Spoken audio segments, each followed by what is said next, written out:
irmãos, hoje nós tínhamos como intenção, à luz do nosso boletim, de falarmos sobre Hades, Sheol, Gehenna e também sobre a morte de infantes. Mas não vai dar tempo, nós estamos passando um pouco do horário, isso não é bom. Algumas pessoas na semana passada precisaram sair um pouco antes, então vou tentar cumprir o nosso horário e vou reduzir um pouco mais a nossa linha de estudo, a quantidade. E hoje, quando a gente falar sobre Hades, Sheol e Gehenna, nós vamos conseguir também falar um pouquinho sobre galardão. Então, eu creio que aí a gente adianta com pouco tempo e pode concretizar o tempo. Eu creio que vai ser bom nesse sentido. Vamos lá, continuamos então a linha de estudo sobre escatologia. Estamos estudando princípios de escatologia. Então, quando nós falamos desses princípios, falamos de escatologia individual e de escatologia geral. Nosso projeto é trabalhar pontos da escatologia e depois, mais adiante, estudar Apocalipse. Então nós vamos para Apocalipse já com uma série de informações úteis que nos ajudarão a estudar melhor Apocalipse. Mas tem muita coisa de escatologia, então deduzo que a gente vai conversar um pouquinho mais ainda sobre isso. Vamos agora então para esses três aspectos. E junto a eles, creio que nós vamos falar um pouquinho sobre galardão. Alguns já conhecem, já sabem a língua quando nós falamos sobre galardão, porque eu adianto em alguns momentos, em alguns outros estudos nós adiantamos também. Mas vamos lá, vamos falar um pouquinho sobre isso. Hades, Sheol e Gehenna. Esses três nomes classificam lugares, e lugares que não são bons para quem não é crente especificamente. E nós vamos mencionar a razão desses nomes, tá bom? Então vamos falar um pouquinho sobre isso, vamos explicar um pouquinho desses nomes e depois a gente vai para uma explicação geral. Ok, vamos lá. Então eu estou facilitando bem para que a gente não fique procurando os textos, mas isso não quer dizer que você não vá abrir sua Bíblia. Você pode abrir sua Bíblia, porque a nossa função aqui é estudar a Bíblia. Então estou colocando os textos para facilitar, para que a gente não fique procurando, para que fique mais fácil para acelerar as nossas informações. Mas se você quiser procurar, até para confirmar se está certo ou não, fique à vontade. Então vamos lá. A morte é uma separação temporária. É uma separação temporária, a gente pode dizer de uma maneira geral. É uma separação temporária dos nossos entes queridos e, podemos dizer, pessoalmente, é uma separação temporária do corpo e da alma. Então, nesse sentido, a morte, para nós, é uma separação temporária. As Escrituras ensinam que o homem é uma unidade, corpo e alma. E aí eu trago o primeiro versículo. Não temais os que matam o corpo, não podem matar a alma. Temei antes aquele que pode fazer perecer no inferno, tanto a alma como o corpo. Observe que aparece a expressão inferno aí. E inferno aí é Gehenna. Não é Hades nem Sheol, tá bom? Observe que ele vai dizer outra coisa. Ele vai dizer o seguinte: não fiquem preocupados com quem pode fazer coisas com vocês, como por exemplo machucar vocês. Ele está falando isso porque ele já dizia para todos os crentes daquela época, através dos discípulos, que quem quisesse servir a Cristo passaria por grandes dificuldades e perseguições. Servir a Cristo não é fácil. Servir a Cristo exige de nós estômago, exige de nós garra, exige de nós ânimo, exige de nós coragem. Seguir a Cristo exige de nós encararmos, por exemplo, problemas econômicos, significa encararmos problemas de preconceitos. Seguir a Cristo é muito difícil. Então Jesus está dizendo: não temais os que matam o corpo, porque vocês vão se deparar com essas pessoas.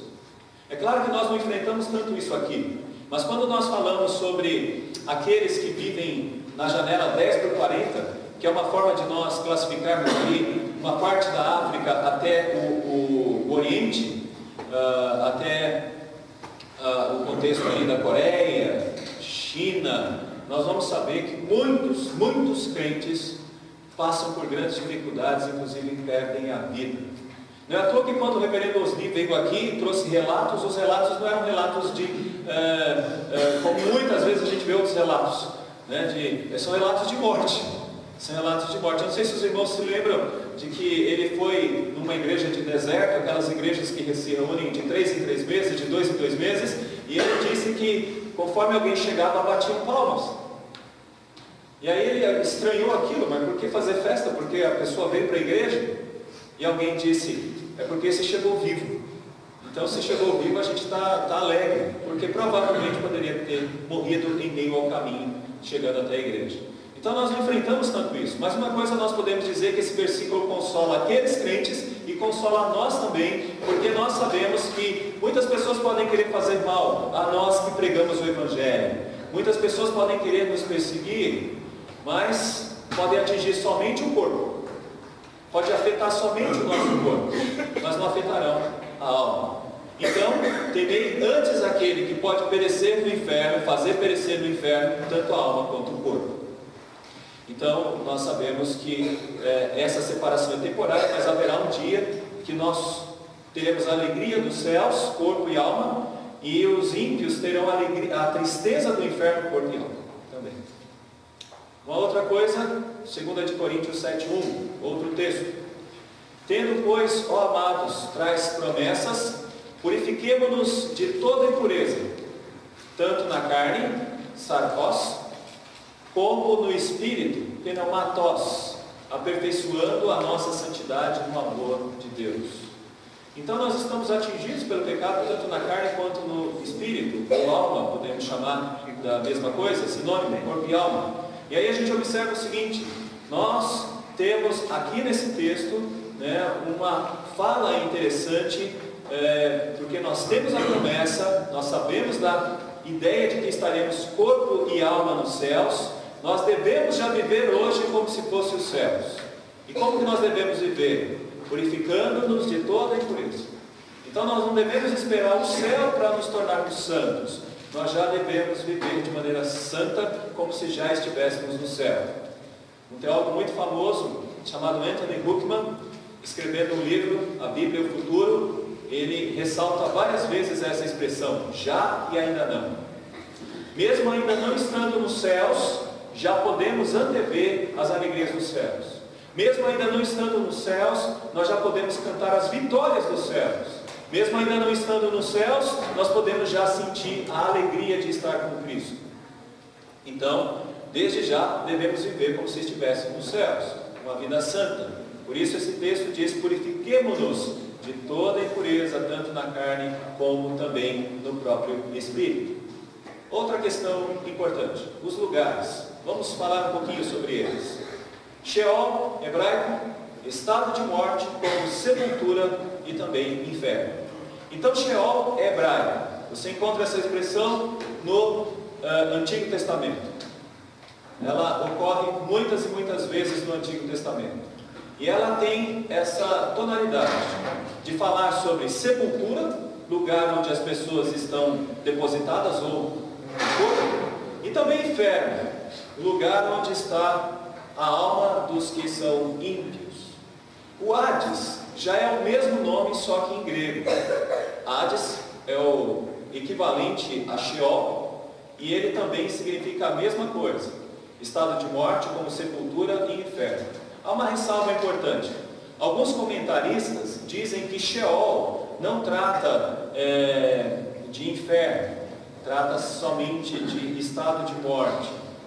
Eu sou da linha dos outros que dizem que Sheol trata também de inferno, e eu vou tentar mostrar isso para vocês também. E a outra expressão, Gehenna, ou Gehenna, que é tanto do grego como hebraico, é uma compreensão do grego e do hebraico, e ela está muito mais ligada à questão de inferno. Deixa eu dizer aqui, se você quer temer alguns desses nomes, primeiro crente não tem medo disso, mas se você quer temer alguns desses nomes, tema esse último aqui, tá bom? Tema esse último, ok? Porque o outro, de uma certa forma, tem a ver conosco. Por exemplo, cada um de nós, se Cristo não voltar antes, vai lá para o Sheol. Cada um de nós, se Cristo não voltar antes, vamos lá para o Hades. O que é o Hades? O que é o Sheol? Sepultura. É onde estão os corpos dos mortos. Que a Bíblia diz que lá estão os que dormem. Sabemos que estão os que dormem porque lá a carne está perecendo, mas a alma está com Cristo. Então, para nós, esses dois são mais encontrados aqui. Nós vamos talvez nos deparar com eles, e talvez alguns dos nossos conhecidos, familiares, já passaram por isso aqui. pouquinho mais aqui. Sheol, então, estado de morte como sepultura e inferno. Hades, estado de morte como sepultura e inferno. E Gehenna, inferno. Então, seria essa a questão. Vamos para cada um deles. Primeiro, Sheol. Você vai encontrar essa expressão no Salmo 9, verso 17. Os perversos serão lançados no inferno. Aí você vai ver o nome Sheol. E todas as nações que se esquecem de Deus. Então, na minha compreensão, creio que aí nós temos uma ideia do inferno. Para aqueles que já morreram antes da vida de Cristo. Os perversos serão lançados no inferno em todas as nações que se esquecem de Deus. Então essa é a realidade daqueles que são perversos. O perverso é aquele que não ama a Deus. O perverso é aquele que não segue os mandamentos de Deus. É aquele que não tem temor de Deus. Então todos esses serão lançados no inferno. E todas as nações que se esquecem de Deus. Provérbios 5:5 diz assim: os seus pés descem à morte. Morte aí é Sheol. E os seus passos conduzem... morte é morte. E os seus passos conduzem ao inferno. Então tem pessoas que estão indo direto para o inferno, segundo o Provérbios 5:5. Deuteronômio 32:22. Porque o fogo se acendeu no meu furor e arderá até ao mais profundo do inferno, consumirá a terra e as suas messes e abrasará os fundamentos dos montes. Percebam que esses lugares são lugares de sofrimento e de grande tristeza. Vamos pegar um pouquinho mais sobre Sheol nas 3 linhas que eu estou colocando aqui. Quais são as 3 linhas? Inferno, sepultura e estado de morte. 3 linhas: inferno, sepultura e estado de morte. Então, Sheol pode ser classificado nessas 3 linhas. Então vamos mostrar um pouco isso. Primeiro, um lugar de castigo do ímpio. Já lemos aí Deuteronômio 32:22. Se vocês viram o texto, percebem que tem grande sofrimento. Sepultura, Gênesis 44:29.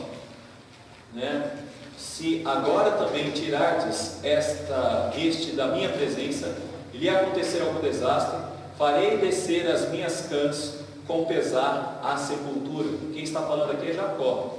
E olha como é a sepultura aí. Cãs, quem sabe o que é cãs? Cabelos brancos, Jacó está dizendo: se agora também tirardes este da minha presença, e lhe acontecer algum desastre, porque se já aconteceu com José, ele não queria que acontecesse também com Benjamim. Então se morrer Benjamim, e lhe acontecer algum desastre, como diz aí, fareis descer as minhas cãs com pesar as sepulturas. O que ele está dizendo? Eu já perdi José, e se Benjamim morrer, eu vou morrer também. Eu vou descer a sepultura. É um pai que está dizendo: não deixe meu filho lá, não deixe meu filho perecer, porque Benjamim ficou no Egito. Então ele está dizendo: se isso acontecer, eu vou descer a sepultura com as minhas cãs em armadura. Ou seja, na minha velhice eu vou morrer triste. É isso que ele está dizendo. Então ele está dizendo: eu vou para a sepultura triste. Então não é inferno, é sepultura. 1 Reis 2:6. Faze, pois, segundo a tua sabedoria, e não permitas que as suas cãs desçam a sepultura em paz. Aqui já é o contrário. Aqui a gente já está vendo alguma coisa ao contrário. Faze, pois, segundo a tua sabedoria, e não permita que as tuas cãs desçam a sepultura em paz. Ou seja, que ele não morra velho em alegria, em paz. O outro estado, que é o estado de morte, deixou viver com o corpo a alma, ou seja, deixou de viver com o corpo a alma. 1 Samuel 2:6 diz assim: o Senhor é o que tira a vida e a dá, faz descer a sepultura e a faz subir. Então aqui nós estamos vendo o outro estado, que é o estado de morte, que é a saída do corpo da alma. Esse corpo vai para o sepulcro, para a sepultura, e a alma vai e volta para Deus. Então, no Antigo Testamento, a expressão usada é Sheol, que pode também ser usada para inferno, para sepultura e para estado de morte. Vamos agora para Hades. Hades, então, é o correspondente grego para Sheol. E aí eu vou mostrar alguns capítulos, também alguns versículos para vocês. reino dos mortos. Apocalipse 1,18 diz assim a respeito de Cristo: e aquele que vive, estive morto, mas eis que estou vivo pelos séculos dos séculos, e tenho as chaves da morte e do inferno. Olha só o que está dizendo aí. É o reino dos mortos. Aquele que vive, estive morto, mas eis que estou vivo pelos séculos dos séculos, e tenho as chaves da morte e do inferno. A morte é onde se encontram estas pessoas, né? Elas encontram na morte e no inferno. Falando especificamente sobre o inferno, lugar dos tormentos, Lucas 16, 23. No inferno, estando em tormentos, levantou os olhos e viu ao longe a Abraão e Lázaro no seu seio. Já lemos esse texto aqui, é de Lucas capítulo 16, aquela parábola sobre o rico e sobre o Lázaro. Observem o que diz o texto. Aqui é inferno literalmente, não é simplesmente o estado dos mortos, mas é o inferno. Quando diz assim, estando em tormentos, levantou os olhos e viu ao longe a Abraão e Lázaro no seu seio. Então é alguém que está no inferno porque mereceu estar lá. E por fim, Hades também significa sepultura. Nós vamos ver aí um outro texto, Apocalipse 2, 27 e Apocalipse 31. Está bem pequenininho, né? Acho que está difícil para ver, mas eu vou ler aqui para vocês. O Apocalipse 2, 27 diz assim: porque não deixarás a minha alma na morte, nem me permitirá que o teu santo veja a corrupção. Nesse texto aqui, em Atos dos Apóstolos, nós vamos ver Pedro usando a fala de Davi, colocando essa fala para Jesus. Então nessa fala para Jesus está dizendo o seguinte: não deixará a minha alma na morte, nem permitirá que o teu santo veja a corrupção. Veja bem, duas coisas aqui: alma na morte, no estado de morte, e nem o corpo em corrupção. O que seria a corrupção? Quem sabe? Quando aparece corrupção para corpo, significa deterioração, que é o que já está acontecendo, como eu disse para vocês. E quando desce a sepultura, deterioração. Eu não sei quantos de vocês aqui já teve a oportunidade de ver um corpo em decomposição. Geralmente a gente vê isso quando vai exumar, não é isso? Não é? Uma cena horrível, uma cena triste, mas ali está claro o que está acontecendo. Aquele corpo está em corrupção. Quando Cristo voltar, ele estará incorruptível, não estará mais em decomposição. Mas esse texto fala que a alma de Cristo não ficou no estado de morte.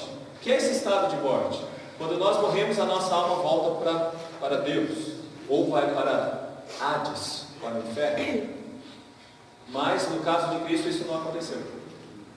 No caso de Cristo, volta para o corpo depois de 3 dias, e o corpo incorruptível é a realidade de todos nós, a primícia de todos nós. Dá para ter uma ideia de primícia? Alguém já entendeu por que primícia? Ok, mas mais do que isso, viu, Dorival? O que ocorre é o seguinte: no Antigo Testamento você tinha uma colheita, e naquela colheita você fazia um primeiro feixe. Esse primeiro feixe era levado para o sacerdote e servia como sacrifício, servia para o levita. Mas o que simbolizava isso? Simbolizava que todo o restante da colheita estava abençoado. Que todo o restante da colheita estava abençoado porque a primícia estava diante de Deus. Isso é muito importante para nós hoje. Significa que nós hoje somos abençoados porque a primícia está diante de Deus, Cristo Jesus. É lindo isso. Nós somos abençoados. Aliás, nós podemos dizer, vamos dizer mais adiante, nós somos mais que vencedores por meio de Cristo Jesus, nosso Senhor. E a tradição também do primogênito sendo o primeiro. Em Israel, o primeiro ele era o líder dos outros irmãos. Né? Sim, sim. Isso mostra também, deve mostrar Cristo também. Sim, tem toda a importância ligada a Cristo. Nossa cultura perdeu. O valor de ser aquele único primeiro que Cristo que é dado, tal como Deus dá o primeiro para a gente também. Ou seja, o melhor, né? Geralmente o melhor. Então isso é muito importante para a gente. Então Cristo é a primícia, Ele está ressuscitado em corpo e alma. Por isso o corpo dele não foi deixado na morte, como diz o texto de Atos, como falou aqui o texto de Atos. Então Hades significa reino dos mortos, significa inferno também, porque é o estado intermediário até o retorno de Cristo, e significa também sepultura.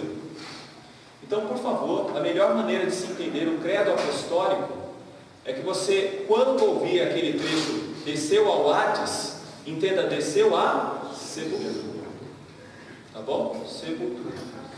Não é, foi lá numa região de mortos, pregar para espíritos em prisão que estavam presos lá antes do dilúvio. Essa não é uma interpretação para nós correta, né? Não é correta. E a gente pode comentar isso mais adiante também. Ok? Então, já vimos Sheol, já vimos Hades. Alguma dúvida até aqui? Ok. Continuamos então agora com Guéna. Essa é a visão de Guéna, que está no grego. Cada quadrinho desse vai explicar para a gente o que é, tá bom? E aqui a fonte, que é um dos grandes homens que trabalha essa questão de escatologia. Guéna, ou Guéna, lugar final de punição. A melhor maneira de traduzir Guéna é lugar final de punição. Olha que interessante isso. Se é um lugar final de punição, é porque já teve um outro lugar de punição antes dele. Esta palavra é derivada da expressão aramaica Gin Rinon, que significa vale de Rino. Este era um vale ao sul de Jerusalém, onde às vezes, voltando atrás aí, onde às vezes os pais ofereciam seus filhos como sacrifício ao deus amonita Moloque. Nesse vale, eles faziam oferendas, para os filhos. Alguns diziam que tinha um ídolo lá, a Moloque, mas outros diziam o seguinte: havia tantos detritos, tanto lixo nesse lugar, que o lugar tinha uma combustão quase que, como se diz? Espontânea. Uma combustão espontânea. E era um lugar que pegava fogo mesmo, pegava fogo. E alguns pais jogavam as suas crianças pequenas, de colo, meninos, de poucos meses, jogavam nesse vale para que eles pudessem ser queimados, para que Moloque os abençoasse o povo. Então, esse lugar é conhecido como lugar de grande sofrimento e um lugar de morte. Você vai ver isso em 2 de Reis 16, verso 3. No capítulo 21, verso 6, você encontra esse trecho, essa informação que eu estou dizendo, de reis, de homens que entregaram seus filhos para serem queimados lá. E parece que Jeremias 32, 35 fala que isso se tornou ainda uma questão rotineira, de entregar os seus filhos para serem queimados. Então era um lugar amaldiçoado. Jeremias 7, 32 fala sobre isso. É um lugar amaldiçoado, não é um lugar santo. E 19,6 também fala sobre isso. Era um lugar santo. Tanto que depois, quando Jerusalém foi reestruturada, logo depois da volta dos exílios, ninguém construiu nada nesse lugar.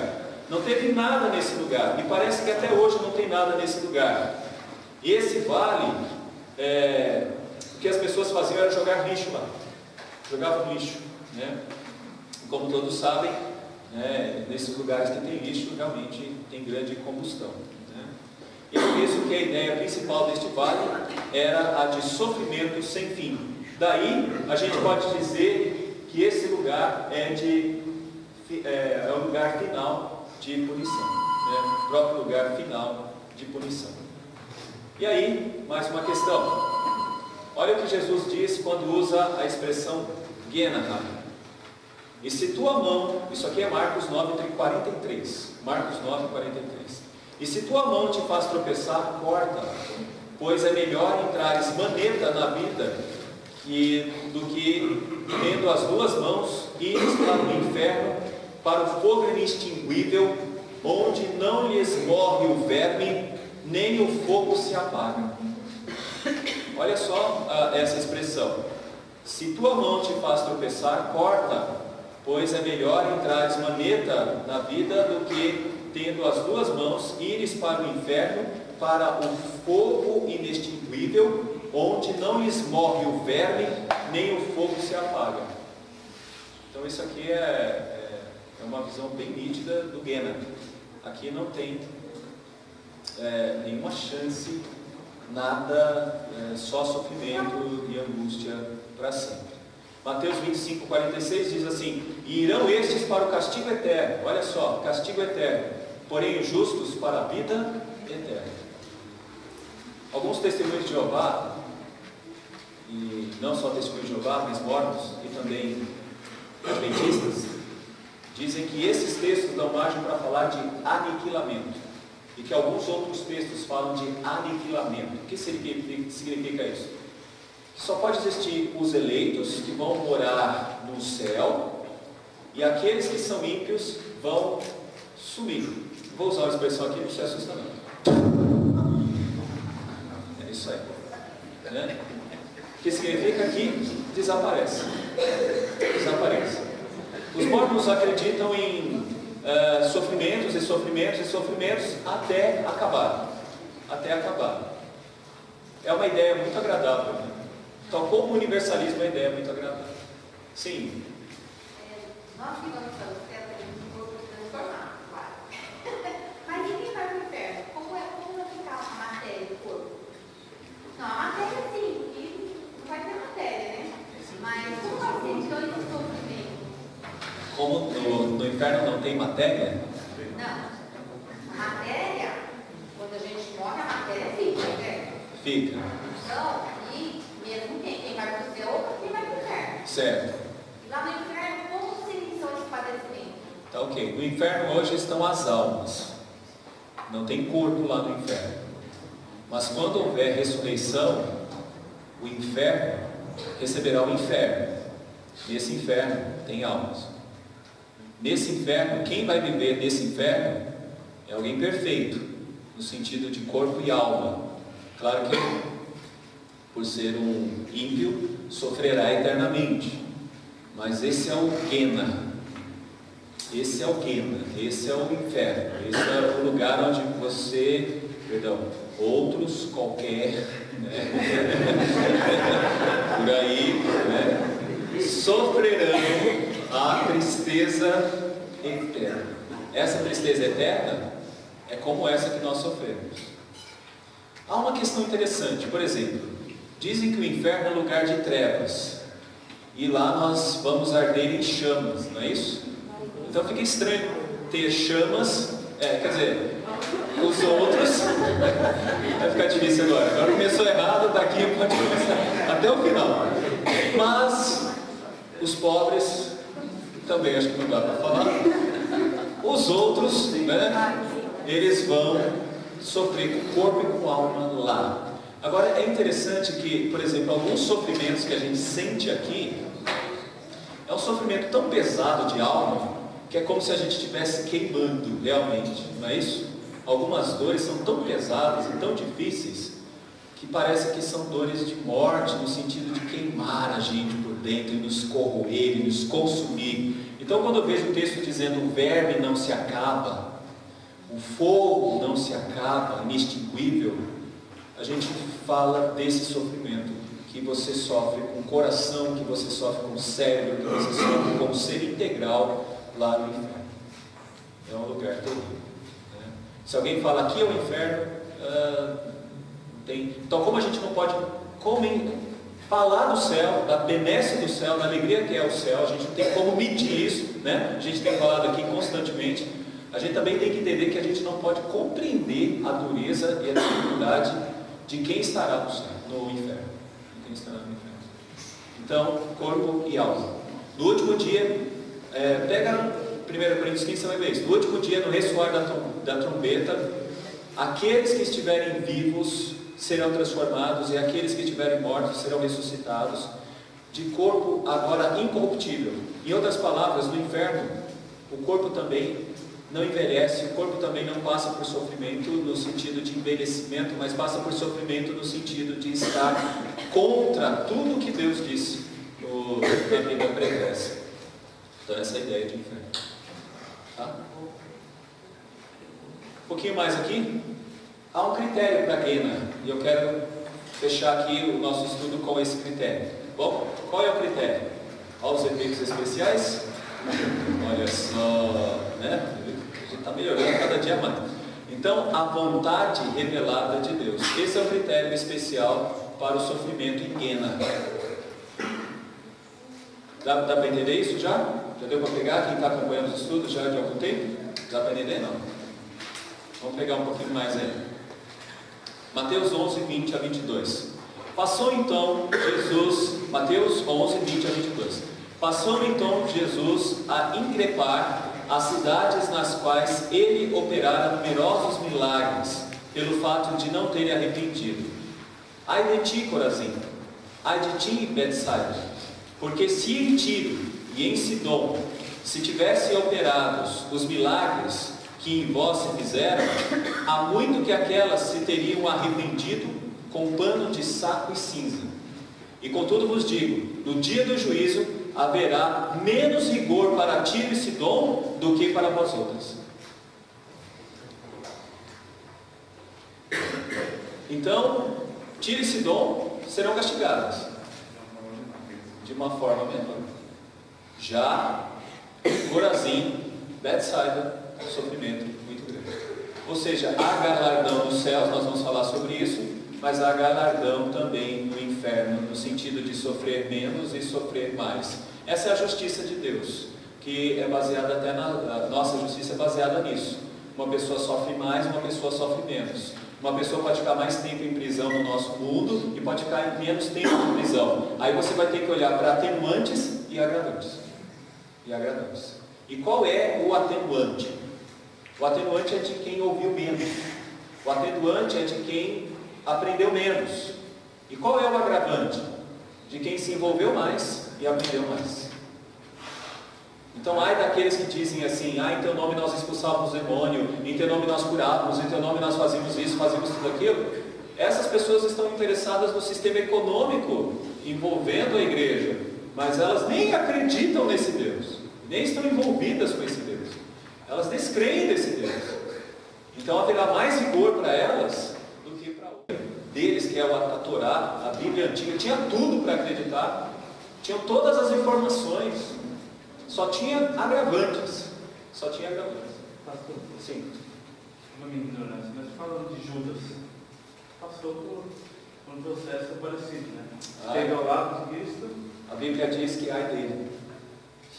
É um negócio extremamente triste, né? É um negócio que pesa muito, né? Ok, desta forma, dedução lógica. 3 pontos aqui, dedução lógica. Primeiro, os incrédulos do AT sofrerão menos que os incrédulos do NT. Dá para entender a dedução lógica? Aqueles que morreram incrédulos no Antigo Testamento terão menos consequências no inferno do que aqueles que morreram no Novo Testamento, tendo todas as informações que o Novo Testamento passou. Porque eles conheceram a guerra? Do Novo Testamento. Sim. Veja Hebreus capítulo 1. Tendo Deus outrora falado muitas vezes, de muitas maneiras, aos nossos pais pelos profetas, nos últimos dias nos falou pelo próprio Filho. Ele é a expressão exata do ser de Deus. Então, quer dizer, se o próprio Filho veio pregar e as pessoas não acreditaram nele, aliás, mataram o dono da vinha, haverá mais rigor para essas pessoas do que para os outros. Porque os outros só mataram os profetas, que não era o dono da vinha, eram os serviçais da vinha. Então, a gente vê a seriedade da coisa. A seriedade da coisa. E aí você percebe outra coisa na pregação do Evangelho. O Evangelho não somente salva, o Evangelho condena e piora a situação de quem ouve. Então, conformosos são os pés daqueles que anunciam as boas novas. Formosos para quem, cara pai? Simples, para aqueles que ouvem o Evangelho. Mas para aqueles que não ouvem, nós podemos dizer que os pés não são tão formosos assim, né? Eles gostariam de entender melhor isso, eu creio. Então, os incrédulos do NT sofrerão menos que os incrédulos que tiveram a revelação toda da Bíblia. Nós temos a revelação toda. Ele chegou, está sentindo falta dele, né? Os incrédulos do NT terão menos rigor do que nós que temos a Bíblia toda, a palavra de Deus toda. Nós temos a revelação completa. Então para nós tem muito mais peso. Nós temos Apocalipse, nós temos esses livros todos, eles não tinham. Terceiro, aqui um outro ponto importante para a gente entender isso, uma aplicação disso: um índio que não teve a revelação sofrerá menos do que um que recebeu a revelação e não creu. De que um que recebeu essa revelação e não creu. Então estou colocando aqui a questão de um índio. Por que a questão de um índio? Porque se a gente olhar para esses povos aqui, que foram colonizados no ano de 1500 por aí, nós vamos perceber que muitos deles morreram sem ouvir a mensagem de fé do Evangelho. Muitos deles morreram sem ouvir a mensagem de fé do Evangelho. E é duro isso, porque morreram sem Cristo. Mas haverá menos rigor para eles no inferno do que para aqueles que estão ouvindo o Evangelho nos dias de hoje. Então a internet, Facebook, hoje é uma coisa fantástica, porque tem acelerado muito a pregação do Evangelho em muitos lugares que talvez demoraria muito tempo para chegar ao Evangelho. Então isso está dando mais responsabilidade para quem está ouvindo esse Evangelho. Então os que não tiveram revelação, o texto de Romanos 1,18 diz assim: a ira de Deus se revela no céu contra toda impiedade e perversão dos homens que detêm a verdade pela injustiça.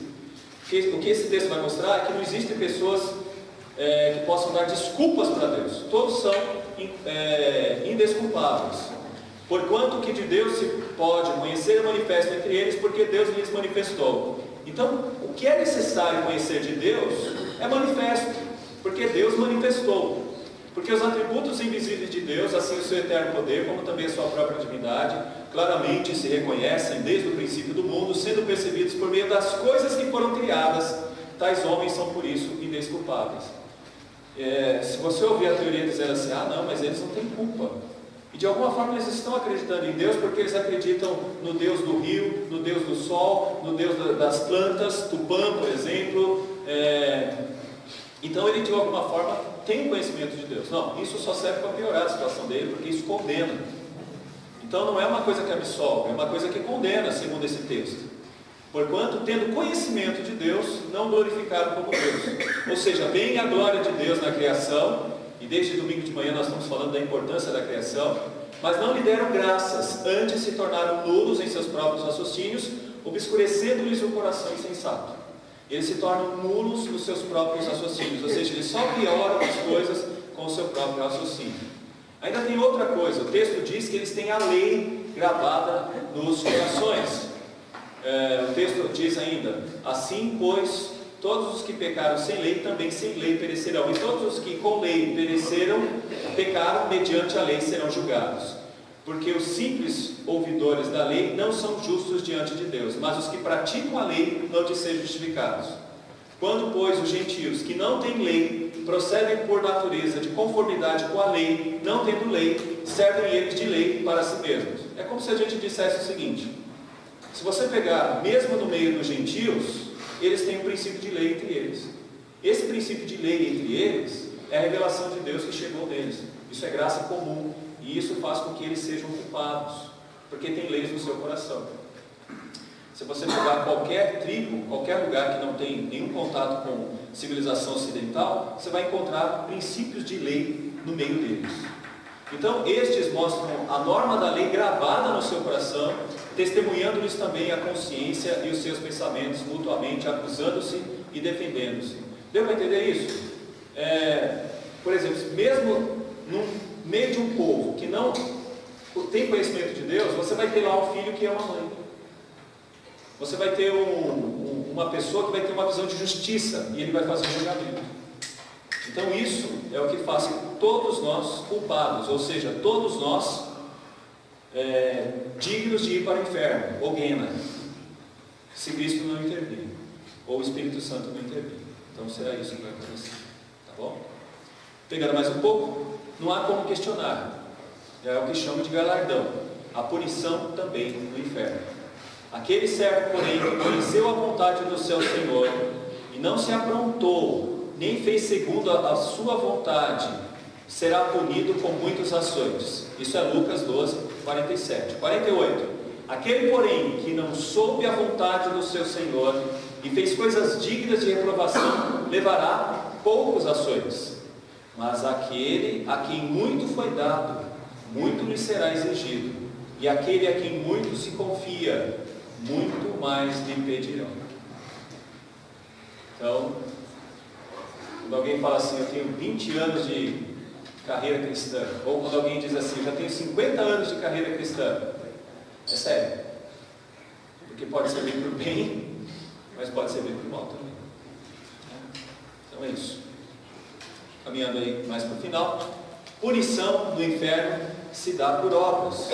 Conhecer a vontade revelada de forma especial pode levar alguém a sofrimentos na punição eterna. Lembrando que isso só acontece em Guena, tá bom? Mas não é esse tipo de sofrimento que a gente vê na figura, né? Isso é uma visão medieval, né? Que você tem. Sabe por quê? Deixa eu dizer uma coisa. Olha para essa figura. Não tem alguém feliz nessa figura? Não tem? Não há lugar no inferno para que tanto o homem como Satanás estejam felizes. Lá é sofrimento inextinguível. Porque dá a impressão que Satanás está muito bem lá, né? Mas não está. E lembrando que ele não está lá agora, né?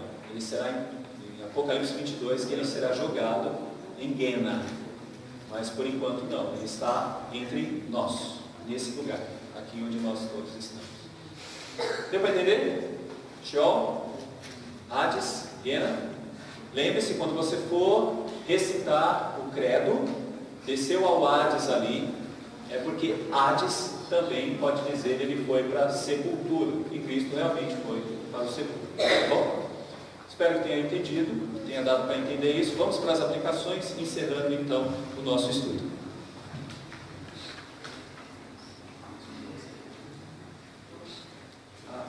Pastor, direito. Sim. Posso fazer uma pergunta? Se eu puder ajudar?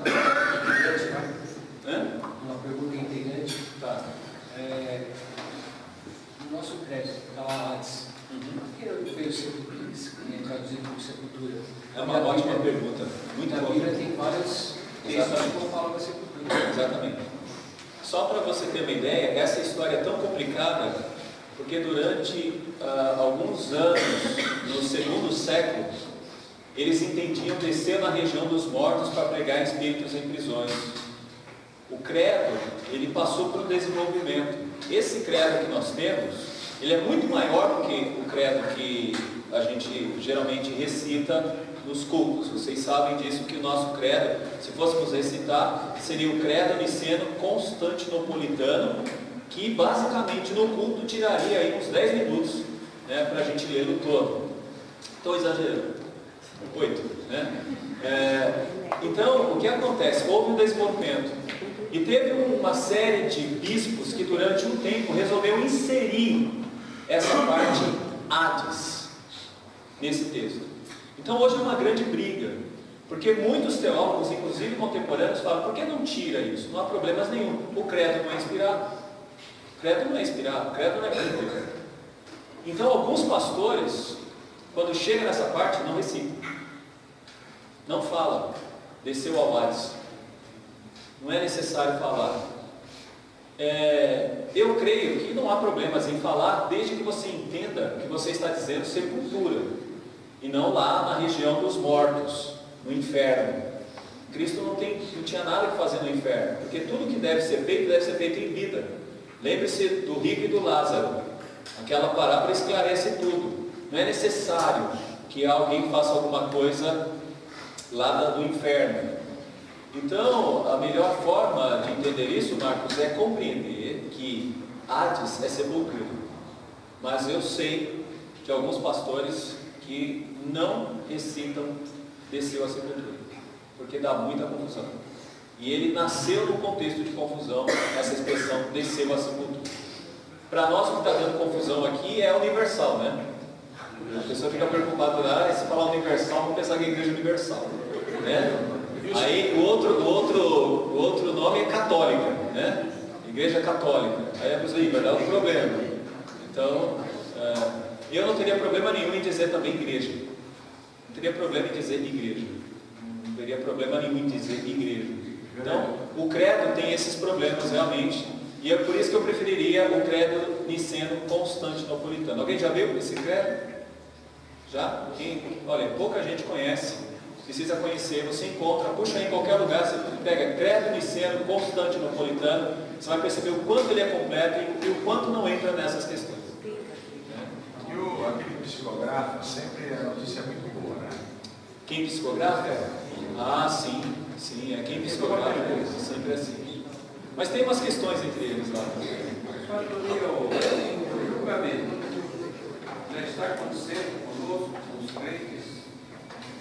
Não, ou vai acontecer? Vai acontecer. Juízo final vai acontecer. Vai acontecer. Isso é no retorno de Cristo. Logo na sequência do retorno de Cristo. Quando Cristo voltar, haverá a ressurreição e logo na sequência o juízo. Mesmo aqueles que têm Cristo vai ser julgado. Mesmo aqueles que têm Cristo serão julgados. E nós, alguém pode dizer assim, mas por que nós vamos ser julgados já que nós temos a graça sobre nós e todas essas coisas? Simples, é para que a gente entenda o quanto nós somos imerecedores dela. Né? Então crentes erram, crentes pecam, crentes têm vários problemas.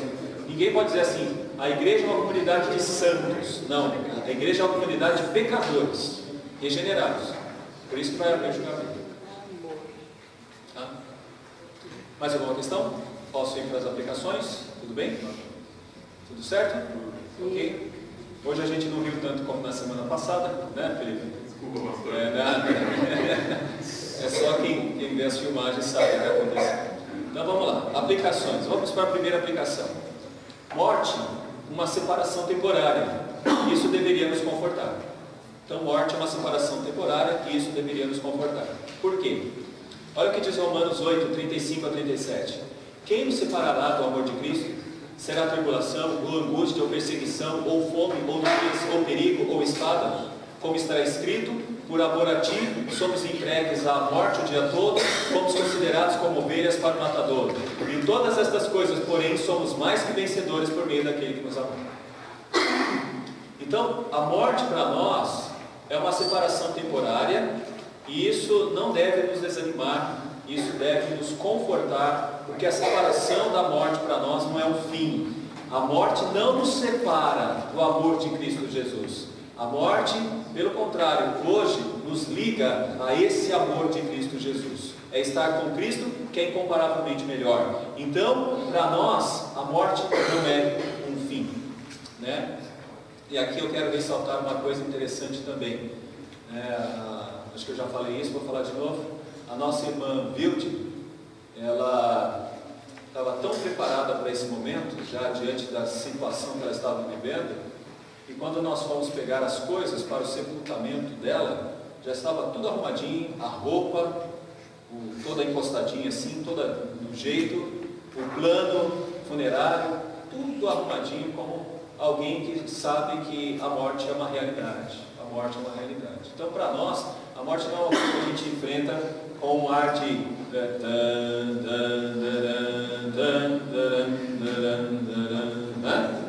e é por isso que algumas pessoas estranham quando nós estamos num ofício fúnebre e tem coral cantando, né? Será que a pessoa era tão ruim assim, que a pessoa está tão feliz que já está dizendo, a pessoa já está alegre já com a partida dele, só falta soltar rojão daqui a pouco. Nós sabemos que a morte para nós, ela não tem essa conotação triste, né? No sentido pleno, ela é triste, mas não no sentido pleno. No sentido pleno, né? Isso é importante para a gente aprender, tá bom? Primeira aplicação é essa. Isso deveria nos confortar. Segundo aspecto também, o inferno é uma realidade. E aí a gente tem que tomar cuidado com seitas, ideologias e filosofias. Porque o que atrai pessoas para seitas é que as seitas facilitam demais. As seitas propõem atalhos. E os atalhos são propostos atitudes por Satanás. Então a gente tem que tomar muito cuidado. E elas estão por aí. São várias. Eu vou querer mostrar algumas poucas aqui para a gente. Então, a segunda aplicação, o inferno é uma realidade, cuidado. Muitas seitas querem tirar essa realidade da questão. Gálatas 1:8 diz algo para a gente importante. Vocês conseguem ler comigo aqui? Mas, ainda que nós, ou mesmo um anjo, vindo do céu, vos pregue o Evangelho que vá além do que vos temos pregado, seja anátema. Se alguém falar algo que não bate com este Evangelho, essa expressão diz tudo. Seja o quê? Amaldiçoado. Né? E cuidado. Por exemplo, na filosofia, nós temos pessoas como existencialistas, né, que dizem o seguinte, né, o indivíduo tem uma única existência. Para ele não há vida nem antes do nascimento e nem depois da morte. Morreu, acabou. Como é bom pensar assim, né? Esse é o professor da Unicamp, da USP. Esse é o que dirige a mente dos seus filhos, talvez aí nas faculdades. Não sei se você sabe, mas é ele que dirige a mente dos seus filhos nas faculdades. No secular, é ele que dirige. E olha só essa expressão, olha o que ele está dizendo. Não há vida nem antes da morte e não há vida nem depois da morte. Então, vamos dizer como Paulo: comamos e bebamos que amanhã morreremos. O que eu posso fazer quando eu penso numa coisa dessa? Posso fazer o que eu quero, tudo. Eu posso roubar, eu posso matar, eu posso fazer qualquer coisa, porque eu vou prestar contas a quem da minha vida? A ninguém. Então toma cuidado, porque esse tipo de pensamento ele é bem usado nessa ideia contra o inferno. É alguém que diz assim: olha, antigamente eu vivia preso pela religião, acrisolado pelos poderes desses homens que me dirigiam, mas agora me libertei. Agora eu vou para o carnaval, agora eu vivo a minha vida, eu gasto, eu faço isso, eu faço aquilo, eu sou feliz. Eu sou feliz, agora eu sou feliz. Né? É engraçado que essas pessoas nunca estão felizes, sempre estão tristes e chateadas. Outro detalhe importante: doutrina nihilista. Quando alguém morre, tudo acaba. No nihilismo, você não tem conhecimento de nada, você não sabe nada, então morreu também, acabou. Outra doutrina panteísta: você nasce e se individualiza na matéria, você morre e volta à matéria. Olha que interessante isso. Não é agradável isso?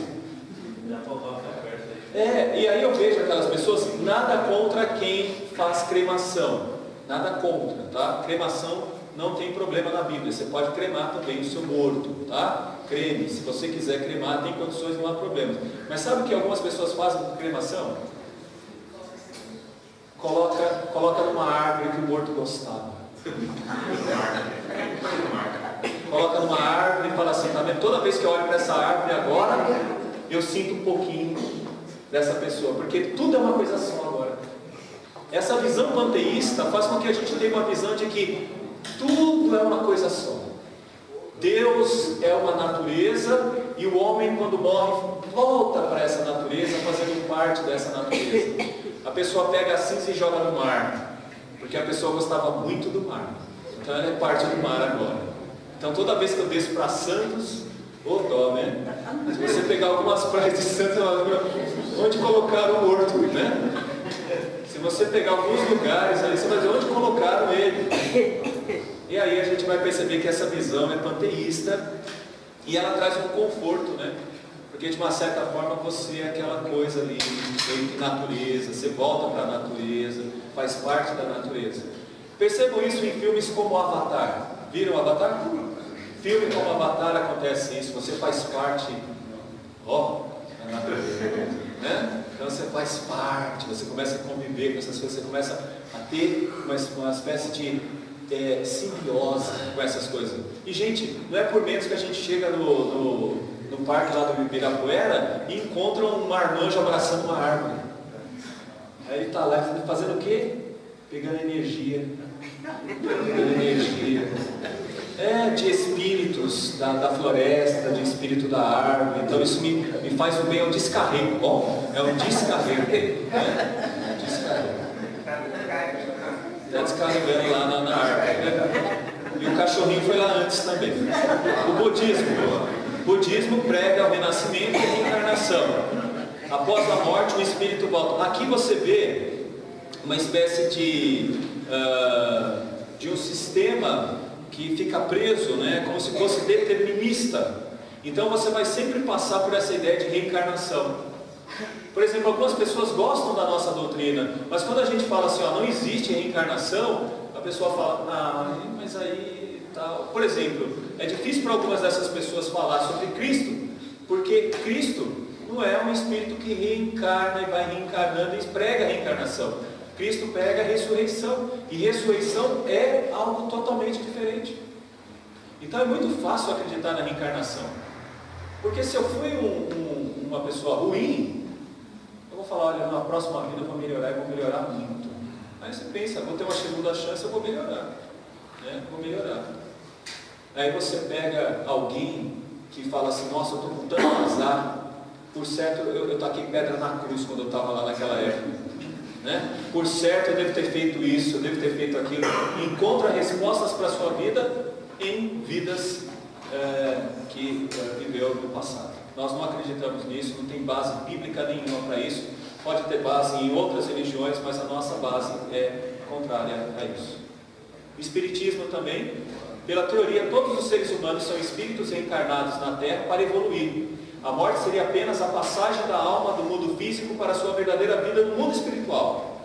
E mesmo no paraíso, acredita-se que o espírito esteja em constante evolução para o seu aperfeiçoamento moral. E aí, defende a continuação da vida após a morte num novo plano espiritual ou pela reencarnação em outro corpo. Aqueles que praticam o bem evoluem mais rapidamente. Os que praticam o mal recebem novas oportunidades de melhoria através de inúmeras encarnações. É importante dizer que o Espiritismo é uma mistura de várias religiões numa coisa só. É uma mistura de religiões antigas, órficas, religiões indianas. Então mistura tudo isso. E aí você tem uma questão muito nítida de dietas e outras coisas mais. Então o Espiritismo é muito agradável. O Espiritismo é extremamente agradável. É muito agradável, eu sempre falo isso, é muito fácil ser um espírito, porque é extremamente agradável. É uma das melhores formas de fugir da realidade, porque mesmo que você faça coisas, você sempre terá uma chance e é algo contínuo. Não existe. Não existe. Existem sofrimentos temporários para você evoluir. Inclusive infernos, tal como o inferno de Dante, que vai passando por fases e fases. Tá? Bom, essa outra está bem próxima de nós. Muitos dos nossos filhos estão lá, adventistas. Tá bom? Nós, infelizmente, temos que entender o seguinte: é uma boa escola, tem princípios morais excelentes, tem princípios morais que a gente concorda e abraça e diz, isso é ótimo, vamos continuar seguindo, vamos continuar abraçando isso. A gente fica muito feliz de saber que uma criança na escola adventista não vai entrar com aqueles apelidos, aquelas coisas. Hoje garotos aí, mãe e pai estão deixando garotos de 12 anos se tatuar, né? Então você tem coisas estranhas acontecendo, uma liberdade na questão sexual e tantas outras coisas. E a igreja adventista, com o sistema de educação, tem feito um excelente trabalho. Nós entendemos isso. Mas nós não concordamos com a doutrina adventista, né? E mesmo estando lá na escola, a gente pede e implora, não ensine isso para os nossos filhos, nos respeite, porque se vocês estiverem também numa igreja presbiteriana, nós vamos também respeitar os desejos com relação aos princípios doutrinários dos adventistas. Vamos entender isso, vamos compreender a questão alimentar, dietética dos adventistas, podemos fazer tudo isso, mas não autorizamos de maneira nenhuma que os nossos filhos sejam instigados a frequentar o sábado, porque o sábado é o dia da salvação, sábado é o dia específico. Nós somos contrários a tudo isso, e mais a essa questão escatológica, como por exemplo essa doutrina. Na igreja adventista do sétimo dia, os mortos dormem profundamente até o momento da ressurreição. Quem cumpriu o seu papel na terra recebe a graça da vida eterna. Já ao contrário, você vai se assustar de novo, desaparece.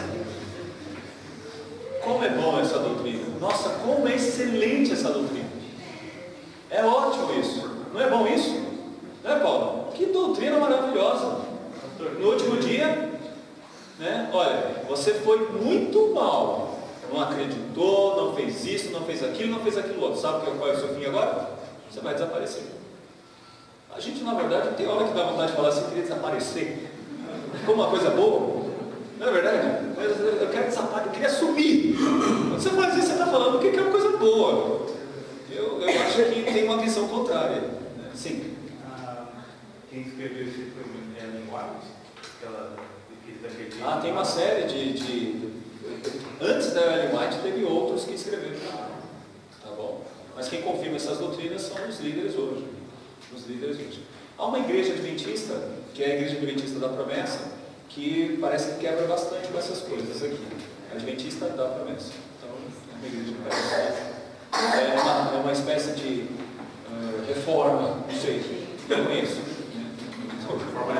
Reforma adventista. Alguém falou alguma coisa? Não? Então, aplicação, continuando encerrando. Aplicação: sofrimentos presentes não podem nos desanimar. Haverá sofrimento eterno. Então, quer dizer, o que a gente tem que entender é o seguinte: sofrimentos que a gente tem hoje não pode desanimar. O que deveria desanimar é o sofrimento eterno. É o que diz esse texto, Romanos 8:18. Está vendo? Porque para mim, tenho por certo que os sofrimentos do tempo presente não podem ser comparados com a glória a ser revelada em nós. Então, eu não sei. Você talvez já sofreu perdendo alguém que ama, você já sofreu perseguição, você já sofreu tanta coisa. Mas, meu irmão, minha irmã, o que você sofreu não é nada comparado com o que é o sofrimento do inferno. Então, que você tenha essa compreensão: sofrimentos presentes não podem nos desanimar, porque haverá sofrimento muito maior para aqueles que não têm a Deus. Então, confie na situação de que você não está sofrendo tanto assim, por maiores que sejam os sofrimentos, tá bom? Por maiores que sejam. Outro detalhe importante: o que tiver de fazer, faça agora, faça em vida, faça o melhor. Mateus 25:1, vamos ler também? Disse-lhe o Senhor: muito bem, servo bom e fiel, foste fiel no pouco, sobre o muito te colocarei, entra no gozo do teu Senhor.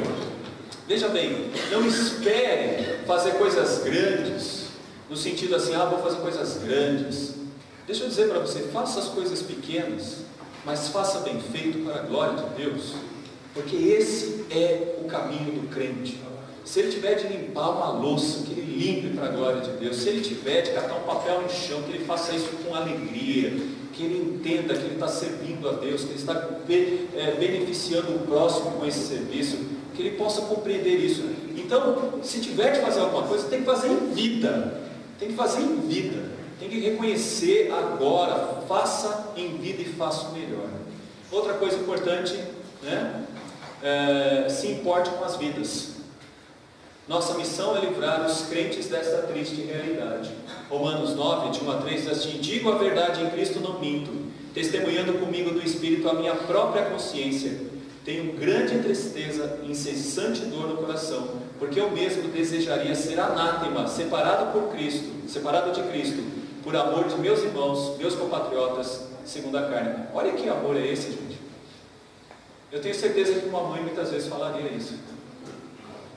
Olha, eu preferiria ir para o inferno do que ver meus filhos indo para o inferno. Eu preferiria ver eu preferia ver uma marido indo para o inferno do que ir para o inferno. Eu preferiria ver, né, eu do que fulano. Esse é o carinho que nós devemos ter pelo outro, pelo próximo. A gente não está aqui para se beneficiar disso. Ainda bem que eu estou nisso, graças a Deus estou nisso, e que se dane os outros. Nunca foi cristão esse tipo de pensamento.